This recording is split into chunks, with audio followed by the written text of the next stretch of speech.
everyone. I'm Leslie Cornwell, certified nurse midwife with Midwifery Business Consultation. I have my good friend Casey Messmer with Messmer Marketing here. We were just discussing different topics that had come up with my past clients and some of her recent inquiries.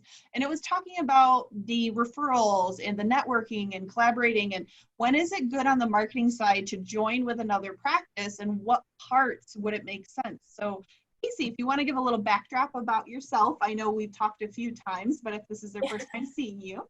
Yeah, so it's good to be back, obviously. I'm a marketer in the midwifery industry. So I work with birth centers and I work with independent midwives who own their own private practices. I see pretty much everything. I've been doing this for a little over 5 years and I've seen it all. And recently, especially with people who have lower budgets, they're looking for other ways other than paying for their own marketing to network their business or get their business out there. And I think that there's a lot of ways that you could approach it that are good, and there are some that are mediocre, I guess, that we could talk about. But I think the really important thing to remember when we're talking about this is that there are so many people in your industry to network with. So we're looking at like doulas, we're looking at chiropractors, we're looking at pelvic floor therapists. There's so many people out there who you could be partnering with, and there's a lot of different ways that you could be doing that, whether that is pulling all your money together and working on marketing that way, or word of mouth, talking to each person. Hey, can you sponsor a post for me? I'll sponsor a post for you. We can combine our networking. So, I mean, there's so many things that we could get into when it comes to that. I understand that not everybody has the budget for marketing. And that's kind of, I think, what sets me apart is there will never be a time that you call me and you ask me for advice. And I'm like, nope, can't help you if you're not going to pay me. There's always some other method that I can give you. I can always tell you what your options are for more budget-friendly marketing. So, Well, and I think the possibilities of getting midwives, especially running their own business, you have so many resources, you have such a budget. Well, especially when you're getting started, how do you get creative? Think outside the box. Think in your little area.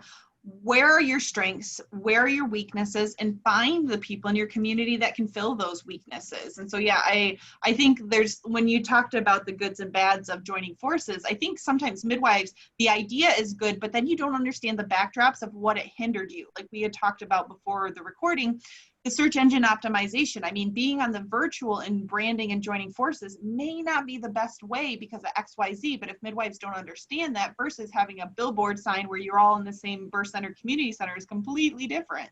So if you want to dig into that.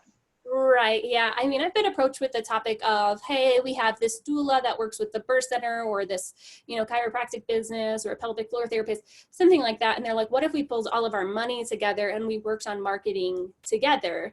And while some people may make that decision, and I'm not saying it's the worst decision that you could ever make, because let me tell you, it is better than absolutely doing no marketing. That is always the other option, and that's the worst one. When it comes to SEO or Facebook ads, or just in general working together and seeing where the advertising budget goes, especially if you're advertising for so many things all at once, is it going to be as beneficial as working for solely your business? So if I'm doing a birth center business and they have their own website and their SEO is just great and they're working on their own Facebook ads, and then they have a doula come in who wants to put in a fourth of the budget, but then wants equal amount of time in Facebook ads or equal amount of showcase on the website, how does that all work? And logistically, honestly, you have to decide if it's worth it, if it's just worth the headache in the first place. And then is it worth it as far as marketing goes to split my budget with other people? Would I be better off just doing this myself? And I mean, I talk about this all the time, but Facebook ads are really inexpensive. There's no reason that most midwives can't spend, $50 on advertising a month. I'm not talking about spending $500 a month on advertising. You can have a very effective ad strategy for $50 a month if that's what your budget is. And do you want to take that $50 a month and now make it $60 a month, but you have to feature a doula half the time? I don't know. I don't know if it's worth it. There are other options. There are so many great options out there. So like, for instance, if you have a new doula come in and maybe she's a little more tech savvy than you, there's an exchange there where she's helping you with your website and you're giving her shout outs on your Facebook page to make sure people are using her. There's so many different ways to network with people. And I also think this is probably a really good time to talk about photographers, because we all forget about birth photographers, but you need social media content. You need social media content. So one of my biggest pieces of advice when I'm talking to birth centers or midwives is combine your experience with a birth photographer. So maybe, hey, the first 2 births that I have at my birth center, I'll pay you. I won't ask the mom to pay you. I'll see who's willing to have a birth photographer there in exchange so that we can use the photos for marketing. But if you create a good enough relationship with a birth photographer, you guys could really work together, maybe give your moms a discount on photography. Photography is so important. It's one of the main keys of your marketing, and I don't think people utilize that relationship well enough either. Well, bringing up your example, I mean, I did it with my birth center. It was a cute little town. I went down the street. There was a photographer. She didn't want anything to do with birth because she didn't want to be on call. She did it enough with weddings, but she wanted to do the family pictures. We made a package customized for the practice and gave a discount. And she had all of her gorgeous pictures all over the birth center, didn't charge me a dime, but then she had a flyer special in our postpartum packet. It's a win-win situation. You send referrals. I didn't have to pay a dime for artwork. I mean, referrals doesn't have to be just for marketing and branding. You can utilize each other's skills and resources to make something better. Right. And if you think about it, a photographer, whether they post it on your Facebook page or not, they're still going to post those photos. They still post sneak peeks, and they're going to tag the location that they were in. So that photographer's whole audience now sees you, and you didn't have to pay a dime for that. And so for me, it's always like, hey, to get this relationship started with this photographer, why don't I just pay 1 or 2 sessions? And it's a couple $100s out of your pocket, but the investment is incredible because now you've built this relationship with somebody. You show them that you value their services, and you guys are working together. You're getting a brand new audience because these photographers, they're working on family sessions anyway. So their audience is families. Yeah. So if you're doing it right, you're going to be showing up somewhere else, and you're not even going to have to do that marketing for yourself because those photographers are posting those photos on their own page. You don't have to pay anything. And I think the relationship with photographers, that's something I'm super passionate about because I don't think it's taken advantage of enough when it comes to midwives, because most of those moms, especially if they're going to have a photographer in the room, are typically okay with sharing those photos, or they would be happy to go through the album themselves and say, hey, these are the photos I'd feel comfortable with you using on my Facebook page, and share those specific photos with you. And that's incredible. It's such an easy way to get content for free that people don't use. And the easiest way to do it is just through networking. Well, and you had me even spark with you talking just the power of our women. Like, we don't look at our clients as marketing networks and referral basis. Like, yes, we're like, oh yeah, she'll tell her friend, and when they get pregnant, they'll come see us. But like you said, leveraging their birth stories, leveraging on social media, making a interactive community site for your past clients, using them as a marketing tool for your testimonials from your direct ladies. And it is harder once you first start out. I think there's different stages once you get going and you've got that momentum of client referrals. But in the beginning, it's more of getting your brand out there, getting that community exposure to who you are. Right. And there's a lot of women who are choosing to, give birth at birth centers or with midwives, and they are so passionate about it. And I always tell my midwives, your biggest asset for marketing is your top fans on Facebook, because they're going to always be engaged with all of the stuff you post on Facebook, even years later. With each client that I have, and I have quite a few, I can tell you the exact names of their top fans on their Facebook page because I see them so often. I see them pop up every single time I post something. They are so engaged, and they are so happy to share their stories or share photos of their babies 4 years later or their first day of school. I mean, I can tell you all their names because I see them so often. And how powerful is that there's always going to be a cheerleader on your Facebook page saying, hey, I had the best experience, even if it was 8 years ago. And I don't think we use networking enough. So when you're thinking, should I have, a year anniversary party or a 5-year anniversary party and invite these families back?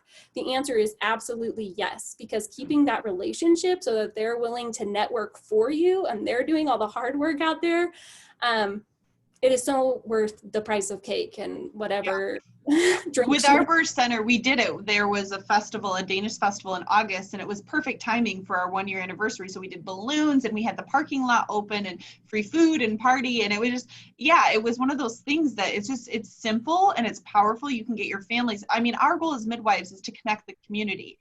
And how can we do that? Whether it's virtual on Facebook, whether it's in a park and we get together. But yeah, like those things, it's just your time setting it up and getting some flyers out there. But yeah, I love the idea of the open houses, and you could even do like if there's a healing center, a community center, a chiropractor's office, you could ask to do a class. You could cross-refer, do a class about pregnancy and chiropractic adjustments, and you guys join forces for both of your followers. So there's a lot of opportunities if you just get creative. Right, and I think that's the part that's most ignored because people are just like, oh, that's too much work, or I'll think about that as I get further down in my career. I don't have time for that right now during the startup process.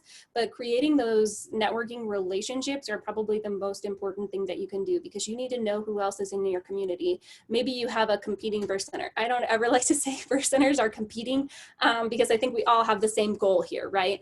But maybe you have a competing birth center. You need to know those people. You need to know what they're doing as well. You need to know the doulas in your community, because you don't know if somebody wants to bring in their own doula. You need to know the chiropractors in the community.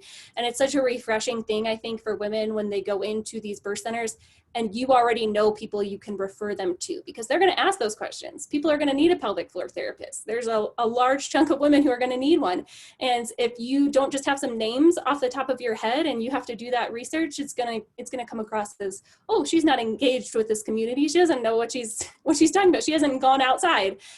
Definitely make sure you know people, and they want to know you too. I've never had a midwife come back to me and say, oh yeah, the local doula didn't want to talk to me. Yeah, she's not interested. We're competing or something like that. That's never happened. There's always a place for somebody else in a birth center, especially when you're in the same niche, and it just works. So networking is so important, I guess.